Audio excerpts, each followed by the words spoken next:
இறைவனுக்கு முன்பாக குருவை நாம் கொண்டாடுவதனுடைய நோக்கம் என்ன?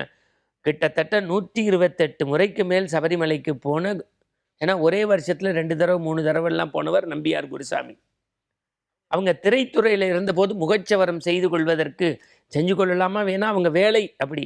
ஐயப்பன்ட்ட சீட்டு குடிக்கி போட்டு கேட்பாங்களாம். ஏன்னா அவ்வளவு பயபக்தி. இன்றைக்கி பல குருசாமி சொல்கிறாங்க, ஒன்றும் இல்லை சாமி, 10 நாள் விரதம் இருங்க, 11வது நாள் இருமுடி கட்டுங்க, நேராக போங்க, சாமியை பாருங்கள், வரும்போதே குற்றாலத்தில் மாலையை அவுத்துருங்க, அதுக்கப்புறம் உங்கள் ஆஃபீஸ் வேலை இருந்தால் நீங்கள் அங்கேருந்தே அப்படியே டூர் போகலாம் சாமி. அத்தனையும் மகா தப்பு, பாவம்.